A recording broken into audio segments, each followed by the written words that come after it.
Well, whenever Dr. Ian Smith is here, he's here giving us medical advice and helping us become better and healthier.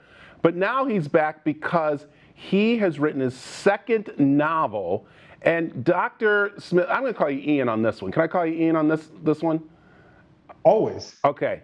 I'm mad at you. I'm mad. I'm mad. You know why? Okay. Why? This is the reason why, is that I don't read novels. I really have. I love reading books, but it's usually like a bio or a self-help book or something like that. And I know you sent me the first one, and I was like, oh, I went through it a little bit. And then this one, I sat down.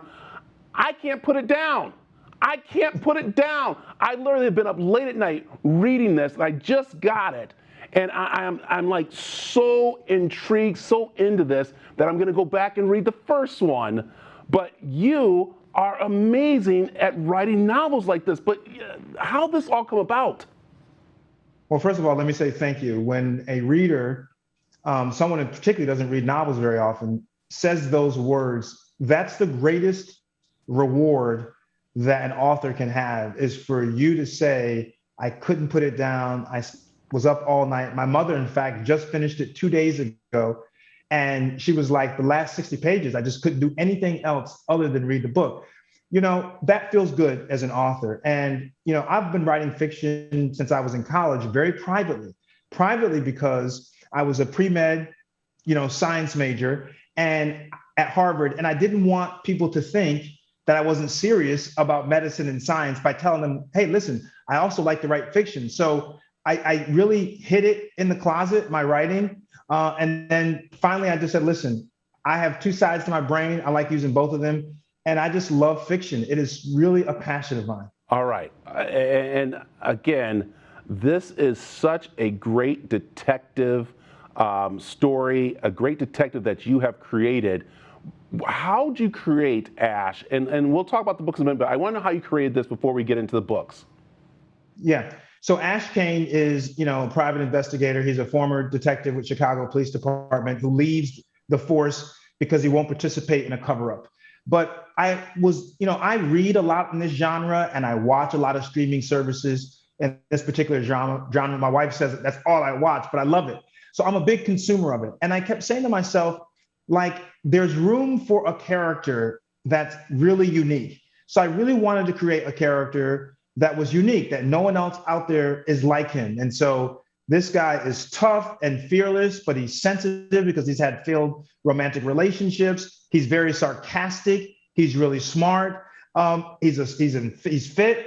He just kind of checks off all the boxes for someone who I personally would like to sit down and, eat some pizza with and watch a ball game. And so that's how I created Ash Kane. Yeah, and Ash is so cool in this book. And what I love is that it reminds me of living in Chicago, of the place that you talk about. So let's talk about Wolf Point and what this story is about.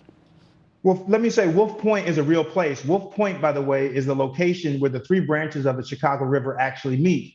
I wanted Chicago to be a character in this series, in the Ash Kane series, like it was in the first book you mentioned, The Unspoken. But Chicago has so many layers, and it's more than just what you see in media with all the violence. It has all the sports, great food, the lake. It's just a fun city. So I really wanted people to understand the city. So when you read one of my books, like Wolf Point, you actually can take it and it's a roadmap to the city. The restaurants are there. The shops are there. It's very authentic. I do a lot of research for my books to make it very authentic. But this story came about because one day I heard about a former president of Chicago's school board who was found half submerged, died suspectedly of a self-inflicted gunshot wound in the Chicago River at Wolf Point.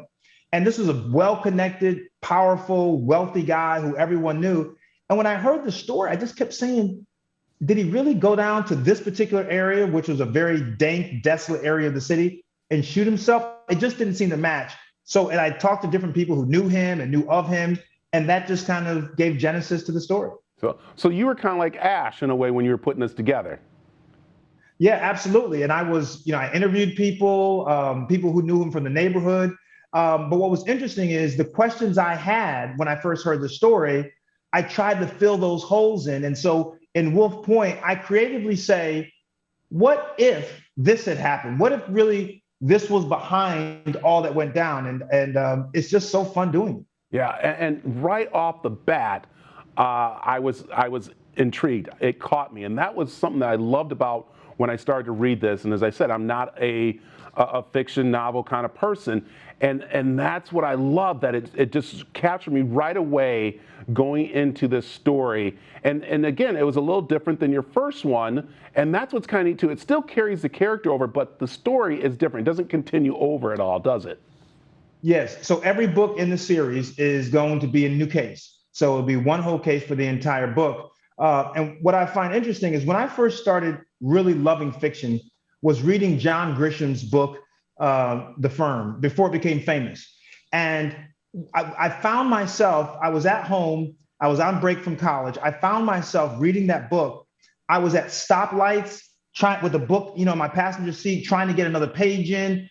I took the book everywhere. I could not stop reading it. By the end of reading The Firm, I had such a cathartic experience that I said to myself a long time ago, boy, I wish I could write one day to make someone else have the experience that I had. And so when my mother said to me the other day that she was sad because the book is gone and the story's done, and now she's got to wait another year for it, that's what you want to accomplish as an author. I love it. And we got to wrap up here. God, I could spend all day because I got a lot of questions to ask you, but I'll do it off camera so I don't ruin the book for people. Because again, I'm deep into it and I'm loving it. But what's also exciting is that you are pretty much hoping for TV with the first one, I'm understanding, right? Yeah, so we are in the final stages of getting a TV deal. It'll be a streaming TV show, literally 48, 72 hours away. So the Ash Kane series, the books will actually come to you on the small screen. Really exciting. And I just want to tell people, listen, read the book first, though. So you can go to Amazon.com to get the book. Wolf Point and The Unspoken are both available. And of course, my Instagram is at Dr. Ian Smith. Spell the doctor out, Ian Smith, if you want to send me a message. There you go. And not only does he do the non-fiction books and stuff, he does the medical books. He does all kinds of stuff. I've read the weight loss, your new one. You're just constantly writing. But this one right here, if you're looking to lose weight, and that way you're not munching and losing concentration on stuff, you pick up this book, you read it, because I could not put it down. I didn't go get any sweets. I didn't get any candy. I'm telling you, I am literally saying this is right here. And also, Ian, if you need someone to star in the show, I'd be more than happy to play a character in it. So I just got to let you know. Hey, come aboard. We got room for everybody. Trust me. So, Dr. Smith, thank you. This is awesome. And I appreciate you getting me into these type of books now that I'm loving. So appreciate it. And again, we have information on aztv.com. And we'll talk to you again, of course, about being healthy on our next round. Thank you.